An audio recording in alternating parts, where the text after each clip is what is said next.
সুপ্রিয় দর্শক মণ্ডলী, দেশ ও দেশের বাইরে যারা আছেন, আশা করি ভালো আছেন। ভালো থাকার জন্য দোয়া করি, আপনারা আমার জন্য দোয়া করবেন। আজকে যে বিষয়টা নিয়ে আপনাদের সামনে আমি আলোচনা করব, আমি নবীর জীবনী সম্বন্ধে আলোচনা করতেছিলাম। অষ্টম খণ্ড পর্যন্ত করেছি। অষ্টম খণ্ডে লাস্টে যে কথাগুলো ছিল সেটা নবীজি হিজরতে গিয়েছিলেন।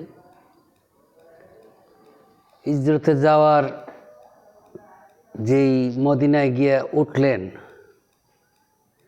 তার যে উটনিরা ছিল যে বাড়িতে, অনেক লোক বলল, নবীজি আমার বাড়িতে আসেন, আমার বাড়িতে আসেন। নবীজি বলল যে না, আমার ওটটা যেখানে যায় আমি ওই বাড়িতে উঠবো। তো ওটটা আইয়ুব আনসারী বাড়ি থেকে উঠলো। এখান থেকে আমি শুরু করলাম। আইয়ুব আনসারী নামে যে ব্যক্তিটা ছিল, আনসারী বলা হয় যারা স্থায়ী বাসিন্দা। তারা হিজরতে যারা গিয়েছিল তাদের খেদমত করতেন, এই জন্য। আর যারা গিয়েছিলেন হিজরতে তাদেরকে বলা হয় মুজাহিদ। মুজাহিদ। যাই হোক, নবীজি যখন ওইখানে গেলেন, যাওয়ার পরে আবু বকরের সাথে কি ঘটনা হলো, আবু বকর কি বললেন, এটাও বললাম। তো পরদিন ওই আইয়ুব আনসারী যে ব্যক্তি,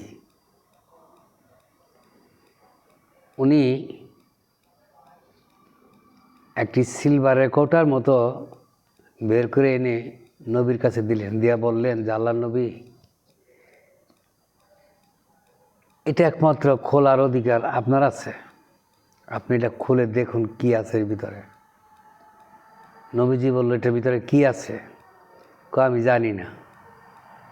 তুমি আমার কাছে কৌটাটা দিয়েছ, তুমি জানো না, এটা কে দিল? তো আইয়ুব আনসারী বললেন যে আল্লাহর নবী, এটা যে কে দিয়েছে আমি তা জানি না, তবে তার কিছু সংখ্যা আমি আপনার কাছে বলি। এটা আমার বাবা আমাকে দিয়েছে। বাবাকে জিজ্ঞাসা করলাম, বাবা আমার দাদা দিয়েছে, দাদার দাদা দিয়েছে, তার দাদার, তার দাদা, তার দাদা, এরকম করতে করতে হিসাব করে দেখা গেল প্রায় ১,৫০০ বছর আগে এটা দিয়ে গেছেন।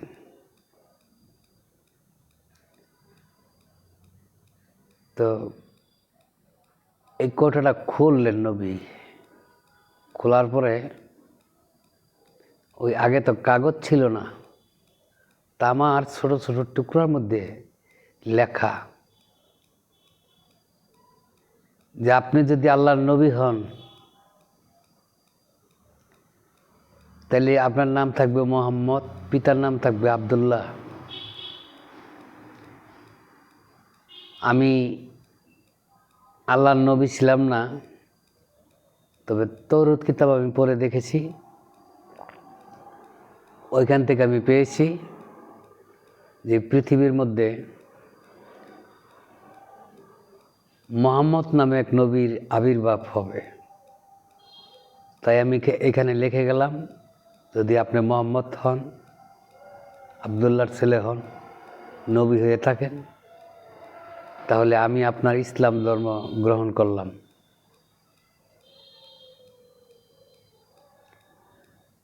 নবীজি এটা পড়ে চোখের পানি ছেড়ে দিয়ে বললেন, হায় রে মানুষ, ১,৫০০ বছর আগে এক ব্যক্তি আমাকে এটা দিয়ে গেল, সে কেমন মানুষ, আর বর্তমান যুগের মানুষ কেমন? তাও ১৪০০ বছর আগের কথা বলছি, যে আমাকে চিনল না, আমার কথা শুনতে চাইল না, কোরআন বিশ্বাস করলো না। তো যারা আমার কথাগুলি শোনেন, যদিও সংখ্যায় কম, আমি বলছি যে 2-4 জন লোক হলে আমার চলবে আমার কথাগুলি শোনার জন্য। কে লাইক করবেন বা শেয়ার করবেন সেটা আপনাদের বিষয়, ভালো লাগলে করবেন, না লাগলে নাই। আমার 2-4 জন হলেই চলবে। যারা শুনেছেন তো তারা শোনার দরকার নাই, যারা না শুনছেন তারাই শোনেন। আবার তাদেরকে আহ্বান করি যে দেখেন, শোনা কথাও আবার নতুন করে শুনলে ভালো লাগে। আমরা চাই আমাদের দিনটা নবীজির গুণ কাহিনী নিয়ে সর্বসময় আমরা কাটাই। এটা মারাত্মক ধরনের ইবাদত। লক্ষ লক্ষ টাকা দিয়ে ওয়াজ মাহফিল করেন, এত কথা তারা বলে না, বিভিন্ন দিকে চলে যায়, বিভিন্ন দিকে ডাইভার্ট হয়ে যায়, রাজনৈতিক পর্যায়ে চলে যায়, সামাজিক আজে বাজে কাহিনী টেনে এনে ওয়াজের মধ্যে বলা শুরু করে। আমি আবার ওইগুলি পারিও না, বলতেও পারি না। আমি সোজাসুজি যা পারি তাই বলি। নবীজির জীবনী সম্পর্কে যে আলোচনা আমি করেছি এই পর্যন্ত, তা আমি একবার বলেছিলাম যে একাধারে সারা জীবন যদি নবীর কাহিনী বলা হয় তাহলে একটা লোক বলে যেতে পারবে না। তাই আমি শর্ট করে ডাইনে বামে বাকি রেখে সোজা চলছি। তা আইয়ুব আনসারীর বাড়িতে যখন নবীজি বসলেন, বসার পর প্রতিদিন লোক হয়, প্রায় 500-700 লোক হয়ে যায়, মহিলা পুরুষ সমানে আসে। তো নবীজি বললেন যে মহিলা যারা আছো তোমরা পর্দার আড়ে চলে যাও, পুরুষ যারা আছো তারা এক লাইনে বসো, মহিলারা এক লাইনে পর্দা দিয়ে বসো। ওইখানে নবীজি হাতে হাত মিলিয়ে বায়াত করতেন মদিনাওয়ালাবাসীকেও, হিজরতে গিয়া যারা যারা বাকি আছে তাদেরকেও। এইভাবে বায়াত করতে করতে করতে করতে মদিনার বড় বিশেষ লোক আর বাকি নাই। নবীজি তার ইসলাম ওনাদেরকে দান করলেন। তারা নবীর হাতে হাত মিলিয়ে কালেমা পড়ে মুসলমান হয়ে গেলেন। এরপরে আবু জাহেল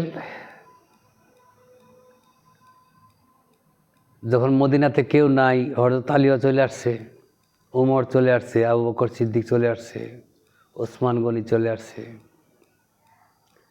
আসার পর আবু জাহেল ঘোষণা দিলেন যে ওহুদের ময়দানে আমি যুদ্ধ করব মুহাম্মদের সাথে। এই নিয়ে একটা দিন তারিখ করে তারিখ দিয়ে দিলেন।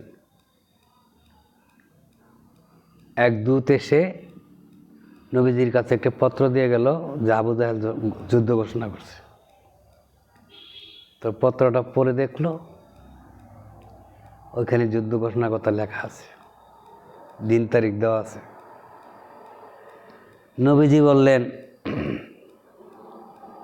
সবাইকে ডেকে বলেন যে আমরা তো যুদ্ধের মোকাবিলা হয়ে গেছি, এখন তো আবু জাহেল, আবু লাহাব, আবু সুফিয়ান তারা মক্কা নগরীও দখল করবে।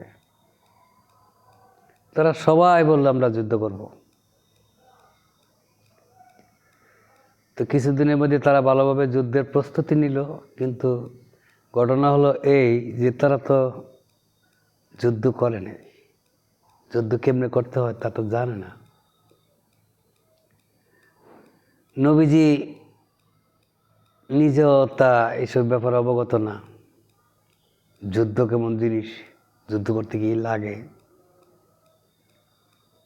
এখানে সবাই তো জানেন যে আগে যারা যুদ্ধ করতো রাজাবাসারা, তারা তলোয়ার, ডাল, বড় বড় দা শ্রেণী ব্যবহার করত, লাঠি ব্যবহার করত।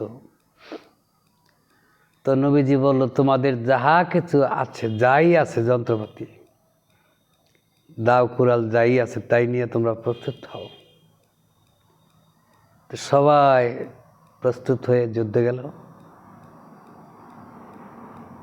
এখানে যুদ্ধ যখন আরম্ভ হয়ে গেল, আমির হামজা খুব শক্তিশালী ব্যক্তি, তৎকালীন উমর ফারুক থেকে বেশি শক্তিশালী, হযরত আলী থেকে বেশি শক্তিশালী। এখানে যুদ্ধ লেগে গেল। মদিনায় কোনো মহিলা বা পুরুষ ঘরে সেদিন ছিল না। আমি একটু টান দিয়ে আরেকজনকে যোগ করতেছি যুদ্ধে। তো এক বৃদ্ধা মহিলা ঘরের বারান্দায় বসে কাঁদতেছে আর বলছে, আল্লাহ তুমি আমাকে নিয়ে যাও, আমাকে নিয়ে যাও। খুব আত্ম করে কাঁদতেছে যে আজকে যদি আমি পুরুষ হইতাম তাহলে আল্লাহ আমার নবীজির যুদ্ধে আমি শরীক হইতাম। আমি যদি অল্প বয়সের মহিলা হইতাম তাহলেও যুদ্ধে শরীক হইতাম। দুঃখের বিষয় হলো আমার যুবক ছেলে তার স্ত্রী নিয়ে দিনের বেলা ঘরে ফুর্তি আনন্দ করতেছে, আর এখানে চলছে আমার নবীজির যুদ্ধ। মদিনার কোনো লোক বাকি নাই।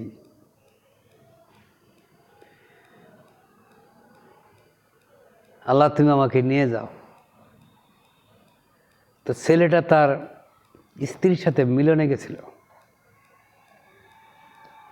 ওইখান থেকে সে এই কথাগুলি শুনলো। শোনার পরে দরজা খুললো, দরজা খুলে বলল, মা তুমি কি বলতেছ? কয় তুই তো আমার পুত্রই না, তোরে বলবো কি? কয় কেন মা? কয় তুই তো জানিস আজকে আল্লাহর নবী মুহাম্মদ তার সাথে আবু জাহেল যুদ্ধ ঘোষণা করেছে, ওদের ময়দানেতে যুদ্ধ হবে, আর তুই আজকে বাড়ি তোর স্ত্রী নিয়ে আনন্দ করস। ছেলেটা একটা নিঃশ্বাস ছেড়ে বলল, মা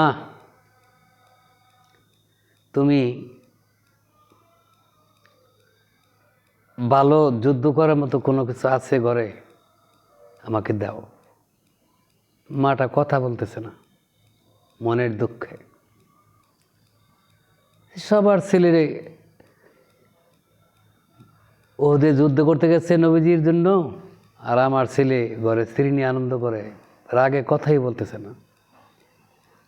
সে করলো কি, একটা তলোয়ার পাইল ঘরে খুঁজে। এই তলোয়ারটা নিয়ে বের হয়ে গেল। মোহাম্মদ বলে, আল্লাহ নবী আপনি দয়া করেন, আমি যুদ্ধে যাচ্ছি। তো যুদ্ধে গিয়ে প্রায় আবু জাহেলের পক্ষের শতাধিক সৈন্য হত্যা করল। হত্যা করার পরে তারা দেখতেছে যে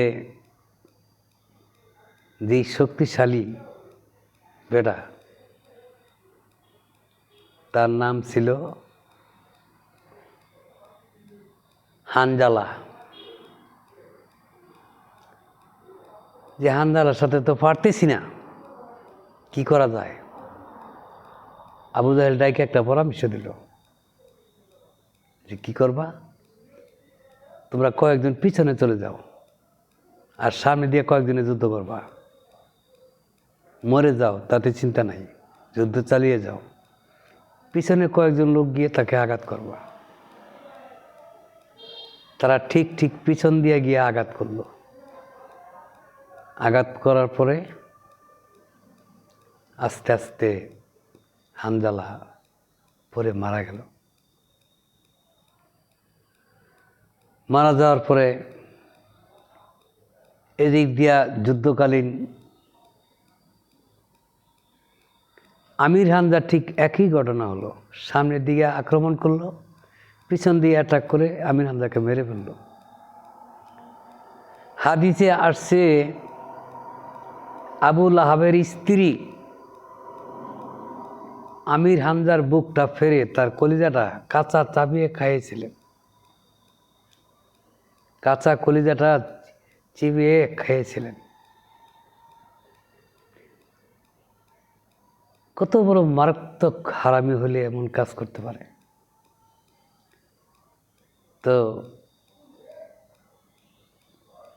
ওই যুদ্ধে কিছু প্রিপারেশনের ব্যাপারে ভুল ছিল, আবার ওই যুদ্ধ থেকে অনেক প্রিপারেশন যুদ্ধ করার মতো শিক্ষাও ছিল। বলতে গেলে ওহুদের যুদ্ধের পর থেকে যতগুলি যুদ্ধ হয়েছে প্রত্যেকটা যুদ্ধেই নবীজি জয় হয়েছে, আর কোনো যুদ্ধে পরাজিত হয়নি। কিন্তু ওই দিনকার যুদ্ধে নবীজি পরাজয় হয়েছিল। যেমন বিষয়টা ছিল এরকম যে নবীজি বলছিল যে আমাদের তো খাদ্যের অভাব, বস্ত্রের অভাব, তো এটাকে গনিয়াতের মাল বলে।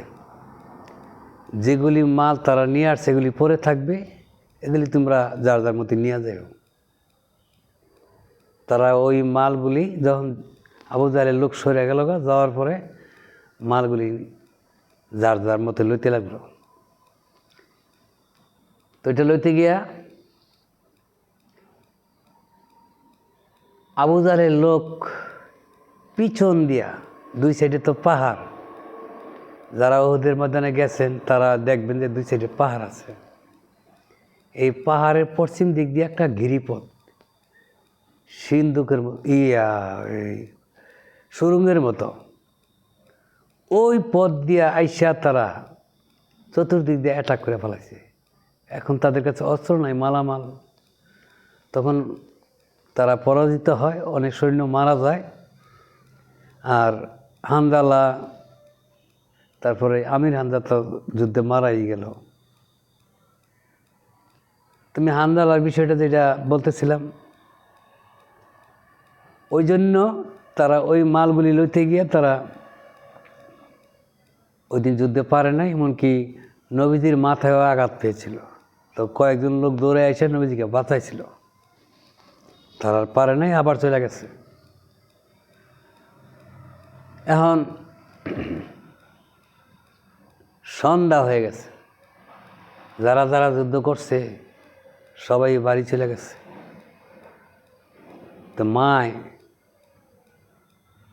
খুব কাঁদতেছে, কান্দা বলতেছে, বাবারা তোমরা আসছো, আমার হানজালা কই? কয় আজকে তো অনেক লোক শহীদ হয়েছে যুদ্ধে, তো বলতে পারি না, হানজালাকে আমরা দেখি নাই। কেউ কেউ বলে একবার দেখছিলাম যুদ্ধ করতেছে। প্রায় সব লোকই বাড়িতে এসে পড়ছে, নবীজি, সাহাবি আর কয়েকজন লোক মাত্র ময়দানে আছে। ওইখানে একটা গণকবর দেওয়া হয়েছিল। ওই জন্যই বলা হয়েছে যে কোনো বান বা কোনো একটা যুদ্ধ যদি লেগে যায়, এক লগে অনেক লোক মারা যায়, তাহলে তাদেরকে গণকবর দেওয়া হয়। গর্ত করে একটা কবরের মধ্যে দিয়ে জানাজা পড়ে দিত। ওইটা ওই ওহুদের যুদ্ধ থেকে আরম্ভ হয়েছে। এখন ওই বৃদ্ধ মহিলা হানজালার মা আর হানজালার স্ত্রী দুজন ওহুদের ময়দানে আসছে, এসে দেখে কোনো লোক নাই। এক জায়গায় এসে দেখে নবীজি বৈশা কাঁদতেছে, কাঁদেও কথাও বলে, কিন্তু সাহাবী আছে। তো গিয়া বলেন, আল্লাহ নবী, কমা হানজালা কই? কই তোমার হানজালা বাড়ির যায় নেই? কই না তো, আমার হানজালা বাড়ির যায় নাই। তো নবীজি নিঃশ্বাস ছেড়ে বললেন, হানজালা হয়তো শহীদ হয়ে গেছে। কয় তাহলে আমি শেষবারের মতো একটু কোলে নিয়ে দেখি, আমাকে দেন। কয় মা গো, এখানে তো গণকবর হয়ে গেছে, তো গণকবরের মধ্যে হয়তো হানজালা পড়ে গেছে। ভিডিওটা টানবেন না, খুব গুরুত্বপূর্ণ কথা আসছে সামনে, এগুলি কথা শোনার প্রয়োজন আছে।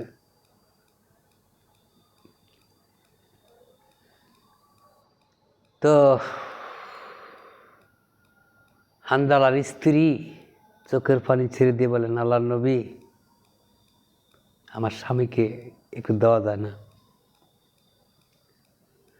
কই বললাম তো, হয়তো গণকবরে পড়ে গেছে, নাইলে তো বাড়িতে যাইতো। কই তার জন্য বলছি না। কই তাহলে কী জন্য বলছ? কই তার শরীরটা নাপাক, তো সে ফরজ গোসল করে নেই। এই জন্য আমি চাইছিলাম শহীদ হোক, সমস্যা নাই, আমি তাকে গোসলটা করা দিতাম বা লোকজন তাকে গোসল করা দিত। তো নবীজি তাকায় দেখতেছে আকাশ থেকে জানি কি পড়তেছে।